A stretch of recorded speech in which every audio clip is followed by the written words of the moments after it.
ఇంకా సుగంధమేదు మనస్సునే హరించగా మరాళినై ఇలాగే మరి మరి నటించనా విహారినై వాడే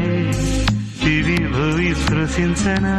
గ్రహములు పాడిన పల్లవికి జాబిలి ఊగెనులే కొమ్మలు తాకిన మరికే కోయిల పుట్టెనులే ఒక సౌఖ్యం తనువంతా